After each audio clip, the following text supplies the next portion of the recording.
علیکم ورحمۃ اللہ وبرکاتہ۔ السلام ورحمۃ اللہ۔ حضور میرا نام منیر احمد مجوکہ ہے اور جماعت گروس گراؤ سے تعلق ہے۔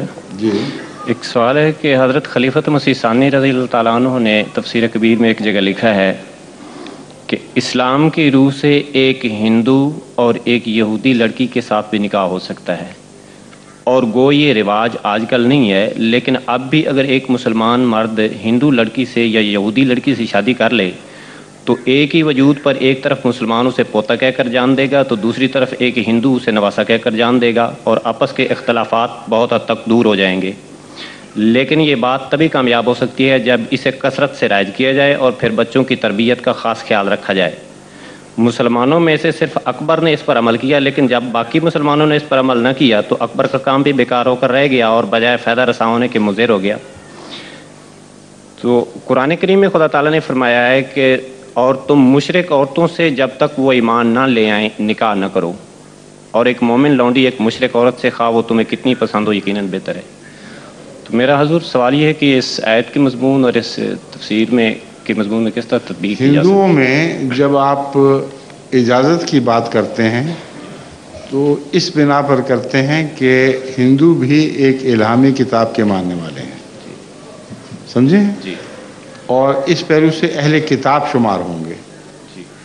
حضرت مسلم موعود نے اس وقت دراصل مسلمانوں کے سیاسی پس منظر کو پیش نظر رکھتے ہوئے ان لوگوں کی بات کی ہے جن کو دین میں کوئی خاص اہمیت نہیں، لیکن اگر وہ اثر رسوخ بڑھانا چاہتے تو ہندو لڑکیوں سے ان کی شادیاں ان کے رسوخ کو پھیلانے کا موجب بن سکتی تھیں۔ یہ بحث ہے، اور اس کے لیے جہاں تک میں سمجھتا ہوں حضرت مسلم موعود نے اہل کتاب کا عذر بنایا ہے کہ آخر ہندو بھی تو اہل کتاب ہیں، لیکن اگر اہل کتاب اتنے مشرک ہو جائیں کہ بت پرستی شروع کر دیں تو میرے نزدیک وہ جائز نہیں ہے شادی۔ ابھی بھی میں اس بات کا قائل ہوں۔ حضرت مسلم موعود نے ایک عمومی مشورہ ہندوستان کے مسلمانوں کو دیا تھا جس پہ عمل نہ انہوں نے کرنا تھا، بلکہ تاریخ کی باتیں کر رہے ہیں۔ اگر یہ ہوتا تو یہ ہو جاتا، اسے شرعی نقطہ نگاہ سے احتیاط سے دیکھنا ہوگا۔ شریعت قرآن بناتا ہے اور قرآن کی روح سے اہل کتاب سے شادی جائز ہے۔ جو استنباط میں کچھ لوگ اور آگے بڑھتے ہیں ان میں ایک بنا یہ ہے، وہ کہتے ہیں دیکھو اہل کتاب میں عیسائی بھی آ جاتے ہیں، اور عیسائی جو تثلیث کے قائل ہیں وہ مشرک ہو چکے ہیں، اس لیے ان کے ساتھ شادی جائز ہے کہ نہیں؟ اگر ہے تو ہندو جو مشرک بن چکے ہیں ان سے بھی جائز ہے، سمجھیں؟ میرے نزدیک اس بات میں بھی احتیاط ہونی چاہیے۔ اہل کتاب کا جہاں حوالہ دیا گیا ہے وہاں بنیادی طور پر حضرت عیسیٰ علیہ السلام کے موحد ہونے کی وجہ سے ہے، اور اگر شرک عام ہو چکا ہو اور گھروں میں صلیبیں لٹکی ہوں تو ایسے مسلمان کے بچے پھر صحیح مسلمان نہیں رہ سکتے۔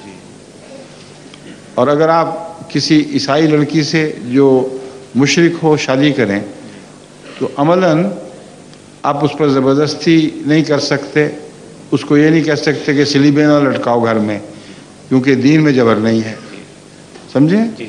اس لیے عقل کو بھی استعمال کرنا چاہیے۔ میرے نزدیک آج بھی وہ عیسائی جو نان ڈسکرپٹ ہیں، جن کے متعلق ہم جانتے ہیں کہ وہ ایک نام کے عیسائی ہیں، عملاً ان کا عیسائیت سے کوئی تعلق نہیں ہے، صلیبیں نہیں لٹکاتے، ان سے اگر کوئی احمدی شادی کر لے تو میں نظر انداز کر دیتا ہوں۔ لیکن جب بعض مجھ سے پوچھتے ہیں کہ عیسائی لڑکی ہے، متعصب عیسائی ہے، تو میں ان کو صاف جواب دیتا ہوں کہ ہرگز اس سے نہ کرو، کیونکہ قرآن کریم کی کا اصل منشا یہ نہیں تھا کہ گھروں میں صلیبیں لٹکوا لو، سمجھ گئے؟ کیا دوسرے سوال میں کر سکتے؟ اس لیے وہ جو تحریر ہے اس کا میں یہی جواب دے سکتا ہوں، اس سے زیادہ نہیں دے سکتا۔ ٹھیک ہے، دوسرا سوال بھی میں کر سکتا ہوں؟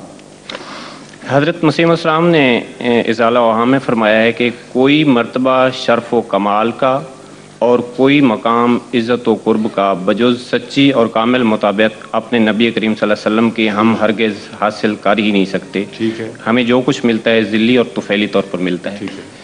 تو اس میں روحانی کمالات کا تو ذکر ہے کیا؟ اگر ایک انسان کو ایک دنیاوی طور پر ایک مقام اور مرتبہ حاصل ہوتا ہے تو کیا وہ بھی یہ کہہ سکتا ہے؟ اس کی بحث نہیں ہو رہی جی، کیونکہ قرآن کریم نے اس کی بحث اٹھائی ہوئی ہے کہ جو دنیا چاہتا ہے اس کو ہم دنیا دیں گے، جی، اس لیے اس میں رسول اللہ علیہ وسلم کی پیروی کی شرط ہی کوئی نہیں ہے۔ جی، روحانی مراتب جی، حضرت صلی اللہ علیہ وسلم کی پیروی کے بغیر ممکن نہیں ہے۔ جی، اب ہندو والے سوال میں آپ کو مزید بتا دوں جی، کہ آپ پسند کریں گے کہ آپ کے گھر میں بت پڑے ہوں جگہ جگہ، نہیں، جیسے سلیب لٹکی ہو، نہیں، تو ان کو اہل کتاب کا بہانہ رکھ کر جی، کہ کسی زمانے میں گیتا خدا کا کلام تھا جی، یا وید کسی زمانے میں خدا کا کلام ہوں گے، جی، یہ بہانہ رکھ کر اپنے گھروں میں آپ بت پال سکتے ہیں؟